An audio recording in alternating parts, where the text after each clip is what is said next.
and that his word is true. Faith says that things that we have hoped for will come to pass. Faith says I have already received. Now let's take a look at faithfulness.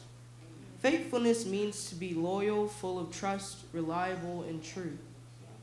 Faithfulness is an attribute of God's awesome and flawless character. God is truth. He is consistent and loyal. Faith is who God is. What he says he will do, he does. And that hasn't ever changed, nor will it ever change.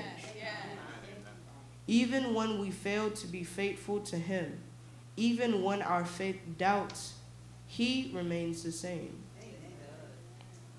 Genesis chapter 22, verse 1 through 19 gives us a close-up view of faithfulness in action. Abraham's faithfulness was tested when God asked him to sacrifice his beloved son Isaac. He didn't question God or become frustrated and angry. Instead, he followed God's command. How many of you would sacrifice your children because God said so? Well, maybe a few of you, especially when they don't act right. While building the altar, Isaac asked his dad, "Where was the sacrifice?" And Abraham told him the Lord would provide one. Isaac was tied up and placed on the altar, ready to be sacrificed. God immediately provided a replacement, a ram. God was testing Abraham like he had never done before. Abraham's self-control and faithfulness to God demonstrated that he loved God and trusted him completely. Amen. His son Isaac also learned a lesson in faithfulness by witnessing his father being faithful to God. Abraham allowed the fruit of the Spirit to grow and cultivate in his life. Parents, are your children witnessing your faithfulness on a daily basis? Are you faithful in your service, in relationship, tithing, family worship, spreading the gospel? How faithful are you? Now let's take a look at David and King Saul. This is an excellent biblical example of faithfulness and unfaithfulness. This story is found in 1 Samuel chapter 17 and 18. King Saul wasn't Israel's first king, and he was Israel's first king, and he was proud of it. However, during his reign, he forgot that the key to his success was a consistent connection with God. He was so disconnected from God that he was no longer faithful. When David slew the giant Goliath, King Saul befriended him and began to mentor him. King Saul was secretly jealous of David, though. His son Jonathan and David became best friends. However, during some point in the relationship, King Saul realized that David was going to take his place. King Saul became very jealous of David, and he tried to kill him many times. It was so bad that David had to run away and hide out in the wilderness because King Saul's army was searching for him to kill him. King Saul's so-called love for David transformed to hate. He was short-tempered and evil instead of being loving and kind. He lacked self-control, and he definitely wasn't faithful. His fruit of the Spirit went from fresh to rotten. He was a hot mess. The prophet Samuel tried to warn King Saul over and over, but he didn't listen. After Samuel died, King Saul became so desperate that he sought out a physician to help him figure things out. It's so funny that Saul expected the Spirit, who he though was Samuel, to give him good news about being victorious over the Philistines. What Saul didn't know was that even evil spirits obey the voice of God.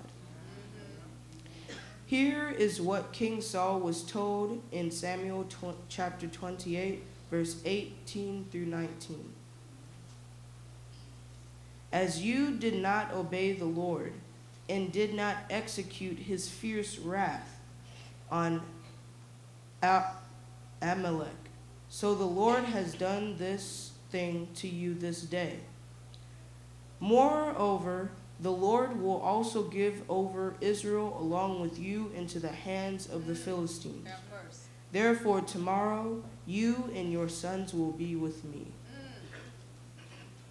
How many of you have a friend or friends that act like King Saul did? A friend or friends who pretends to like you, but becomes nasty and mean when you get a better grade than them. Or say nasty things to you because you scored the winning touchdown. This friend may even try to harm you over and over again and joke it off by saying, "Oops, my bad." You know who I'm talking about. The friend from school or church that gossips about you, makes fun of you, doesn't support you. The friend that secretly waits for you to mess up so they can celebrate your demise. Or how about the friend who tries to murder you? The friend or friends that you confide in secret, but they turn around and tell all your secrets on social media. The bully who attacks your self-esteem so badly that you may even try to hurt yourself. You might say, "Elijah, this hasn't happened to me. I can't relate." Well, it may not have happened to you, or maybe you don't know anyone who it has personally happened to. But just turn on the radio or television. That's right. Open up a website, log on to Facebook and Instagram, and you will see that it is happening to people every day. To kids just like us. Just ask the survivors of the South Florida shooting. Many kids came forth to say that the shooter was their friend, and he even had a girlfriend. David had to go through all of that and more, but he always demonstrated the fruit of the Spirit, the entire thing, even when he messed up, and David messed up badly. In 2 Samuel chapter 22, verse 22 through 24, David says, "For I have kept the ways of the Lord. I am not guilty of turning from my God. All his laws are before me. I have not turned away from his decrees. I have been blameless before him and have kept myself from sin." David's faithfulness to God allowed God to use him to be Israel's next king. He never lost a battle, always victorious. David wasn't perfect, but he was faithful, and God rewarded him to the very end. A faithful friend is friendly and sticketh closer than a brother. That faithful friend supports you even when you don't support them. Gives you excellent advice. Lifts your spirit when you're down and may even lay down their life for you. Sounds a lot like what Christ does for us. The thing is, faithfulness to God enables us to be faithful to other people, even when they are not faithful to us. When we are humble and walk consistently with God, we can be called faithful. We demonstrate faithfulness, declaring and doing God's will, helping others, and practicing and improving on the fruit of the Spirit every day. Matthew chapter 7, verse 16 tells us that, "Ye shall know them by their fruits." Can people around tell that you are a child of God by your fruits? Do you practice self-control when someone calls you and your mother names? How about when they try to fight you? Do you walk away or you start throwing hands? Do you create peace by calming down a fight, or do you take out your cell phone to hit the record button? Do you demonstrate love and kindness by sharing your lunch with the kid who doesn't have any money to buy? How about giving a helping hand to the person who just got jumped and is laying on the ground hurt? How about saying kind words to the student who has just been called retarded, ugly, stupid, and fat. When we don't practice the fruit of the Spirit on a daily basis, it becomes old and shrivels up, and eventually your fresh fruit rottens. When your fruits stay fresh and crisp, you are able to produce good seeds that can be planted by the river of waters. Amen. You can be the light in a world filled with so much darkness and hate. Yes. Hebrews chapter 11 has a solid list of men and women who demonstrated their faithfulness with action. By faith, Abel brought God a better offering than Cain did. By faith, Enoch was taken from his life so that he did not experience death. By faith, Noah, when warned about things not yet seen, in holy fear, built an ark to save his family.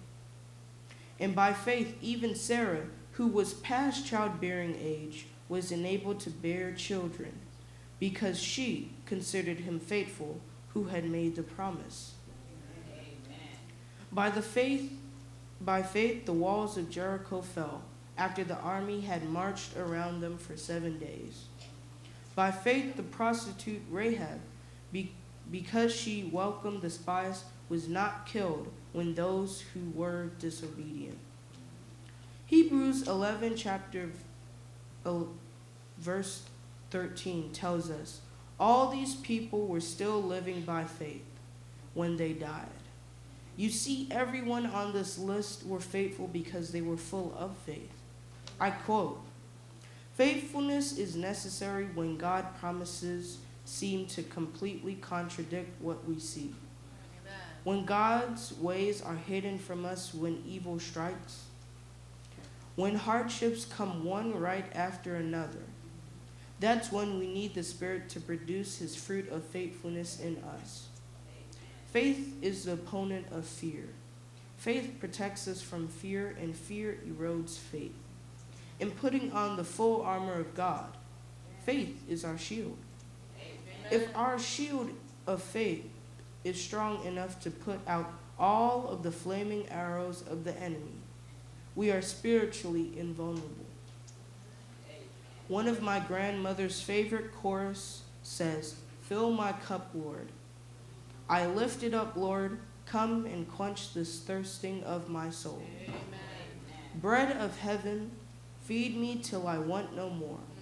Fill my cup, fill it up, and make me whole. Yes. Family, we have got to get past hope and become faithful people of God. You can truly embody the fruit of the Spirit and not be faithful. Ephesians chapter 6, verse 13. Therefore, take up the full armor of God so that you will be able to resist in the evil day, and having done everything to stand firm. Amen. Stand firm, church, and be always faithful to God, because he has always been and will continue to be faithful to us. Yes. Be blessed.